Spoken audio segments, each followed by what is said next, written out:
Thank you so much for joining us today. Well, thank you so much for having me. Yeah, of course. So we're just going to start today. I'd like to hear a little bit about your background, maybe a little bit about your professional or personal journey. So, my professional experience is in the tech field. So, I've been a part of developing hundreds of different products for many different companies from inception to post implementation. So, have been in that software world 30 plus years and fortunate enough to be in the innovation space. Just about 10 years ago, I've developed a product called Next Gen Tech 360. Really, it's my passion project, the one of giving back to community. And so, in short, it's a youth tech shark tank where kids come up with a real world problem that they want to solve with tech.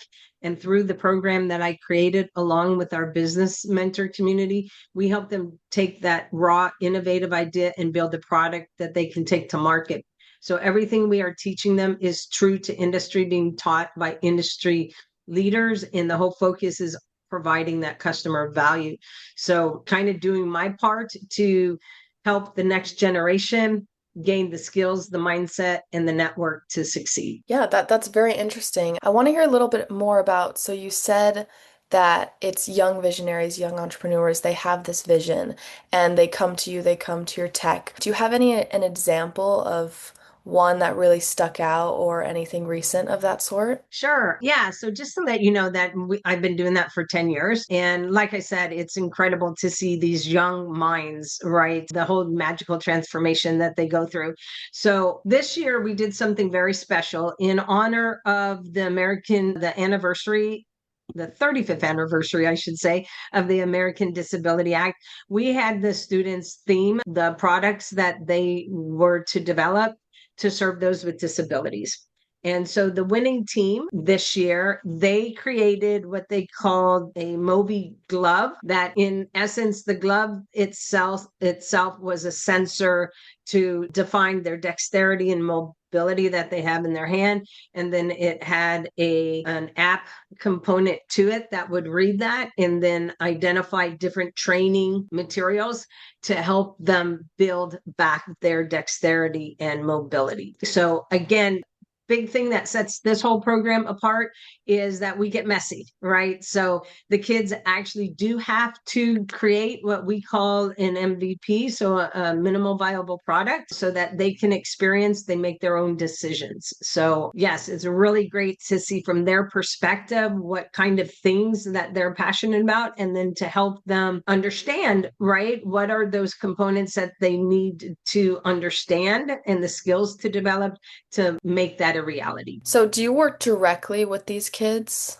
or young Yes. people? Okay. So what would you say is like your favorite part of your job at the moment? Is it directly working one-on-one or kind of seeing the visionaries come together or anything? Relatively shy or not with a lot of confidence. And as they are seeing what we're teaching them and that they can trust us, to see their confidence soar and to see that spark all of a sudden come into their eyes and and realizing that the sky's the limit, and just to see that whole energy and motivation of wanting to create and really take it to the next level. Yeah, no, that's amazing. And then do you want to describe a little bit like kind of what your day to day looks like? I know it's probably different, but kind of just a typical, day, weekday. Yeah, so I do have two parts. So I have my resolution management, that is my consulting. So Mhm. I help customers with digital transformation for the most part, right? So I'm working with them, helping to solve the problems that they have in operations inefficiencies. So it could be on the tech development side, a lot of times on the process, and then other times on the training. And then when it comes to the nonprofit, so much of that is all of the programming that goes involved in scheduling out what those different sessions are going to be, getting the different speakers and pulling that all together and laying out the whole season. Okay, that's very interesting. And I definitely want to take us back a little bit because you're so seasoned in this industry and everything, and your experience, your background, incredibly impressive. And I wanted to ask, is this kind of something you have been passionate about, like your whole life? Is tech or innovation kind of something you studied in school, or did it kind of just fall in your lap and the dominoes rolled? Like, take me through that. Absolutely. So, tech is, when I was going to college, it seemed like the place to be. Okay. So I'm like, all right, it's up and coming thing, seemed like would be a good career path. I really do enjoy developing product, right? I love that whole innovation space and just the freedom of creativity and working in teams. But I will tell you, my true passion really did come when I was asked to judge this competition that then prompted me to develop the Next Gen Tech 360 program. Because one of the things is I had a little sister that had Down syndrome, right? And so I've always believed, contrary to how the world was treating her, I always believed in her and have always believed that everybody has a puzzle piece in our community, right? And so what was really interesting is when I started this out with the youth program, I saw that same look in the kids' eyes of just, just really being unsure and lack of confidence and that sort of thing. And then as we would see the light bulbs go on in that confidence, I was going, wow, that I really like. And so I I've always wanted to give back, and now to be able to help the next generation to gain the confidence, right? To acquire the skills that are going to help them be successful and to turn situations like what, I experienced with my little sister to say, no, guess what? You do have capabilities, and we're going to help you step into your superpowers. Yeah, so it really stemmed from like a young age, wanting to help, wanting to give Yes. back. That's amazing. I love hearing that. Thank you. So something you mentioned is you said when you were in college that you kind of felt that tech was kind of the hot spot. It was kind of the big thing. And kind of pivoting a little bit, it's kind of well known that like AI is a big voice. It's a big known thing right now. What is your perspective on that? And honestly, what is like some major shifts you see when it's coming to transformative AI or AI implementation? How do you see, and especially in your company, what would that look like in the next 12 months, year or two from now? Yeah, so technology is only as good as the people you serve, right? And so, like I said, what we do in our program is we are focusing on customer value with a good customer experience. And so that's what I love about AI, but also what we have to be very cautious about with AI. So AI is a great assistant in helping to really formulate those ideas and that sort of thing. So to tell you, for example, in the youth program, we allow them to like do their research and kind of put together their messaging and all of that because it's a great tool to help you say, gosh, I got these ideas and that sort of thing. Help me just formulate and put them together in something that just really is a better messaging, something that can resonate. But, in order to leverage tools like AI and all these emerging technologies, you have to have those fundamental skills, Mhm. and you also have to understand that it is the human value that should be at the core of everything that we're doing, Mhm. right? And so that's to say in the next 12 months, what I see being projected, I see a lot of automation that really is going to be resourceful, but I also see a great need for governance to be able to keep those guardrails to prevent, because just like anything with technology and all the problems that we have in cybersecurity, we don't want to be creating more and more. And so I think that there's a fine balance between the two, that to understand where we can leverage it the best and other places where maybe it's not the best choice to make. Yeah, no, that totally makes sense. I agree. There's places for it and there's places not for it. Yeah. Like for example, our company, like we are full AI implementation company, and even I totally agree you need the human aspect. I mean, especially where we're at, especially how ChatGPT was just released in 2022 and how that has escalated already into like voice automations and receptionists are being replaced. I agree it can definitely take over busy work. Like we have just like lead gen or email writers, that sort of stuff, but you still do need the human aspect. You need talk to talk, you know what I mean? So I do see that. I see it advancing, but I don't see complete takeover, at least in the next 12 months.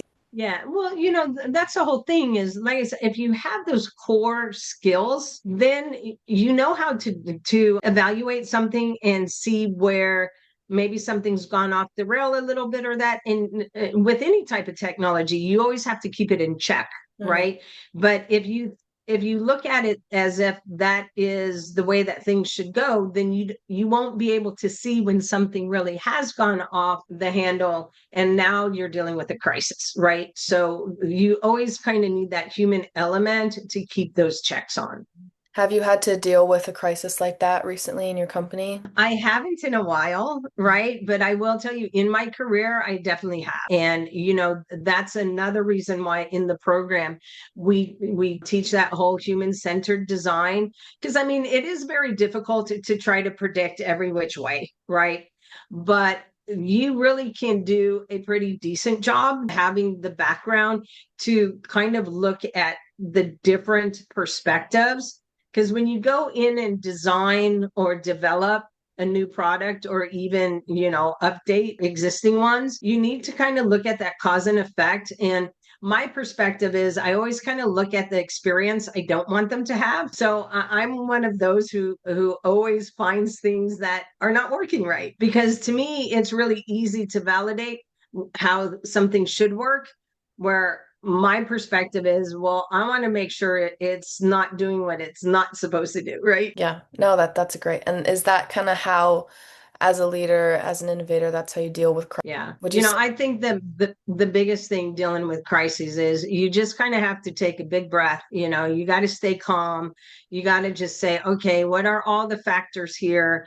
And let's evaluate it, not jumping to conclusions or anything like that. And, especially needing a team to surround you to help provide those solutions and to mitigate the situation. You have to empower them to pull together what's right, what's the best solution. Yeah, I think that's great. That's what makes you an amazing leader. So back to that AI topic, I want to know because it's all a big talk right now, like implementing responsibly, whether to implement or not.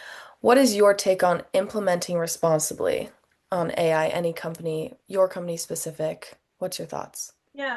I mean, to me, it's with ethics, right? That you are doing what is ethically right is the key, that you're not trying, because in particular with AI, it's all also in what how you're training the model. There are models that are slanted. And so that's one of the things that I personally think is wrong. It's about putting, you're not the one to try to push your perspective or judgment. It should be just here is what it is. So then people can now, use the tool to come up with their own consensus and make their own decisions of what is right or wrong for them. Yeah, so implementing ethically is a good, yeah, that's a good way to say it. I agree, totally. Definitely a responsible and ethical way to go across this new era of AI and implementation in business. 100%. And kind of on that, if you could remove, let's say, like any barrier or just any pain point in your, whether scaling innovation or just anything at all, one barrier, what would you just want to disappear? Boy, that's a good question. I would like to just disappear bias, right? Because I really do feel that so many times people will jump to conclusions without looking at the full picture.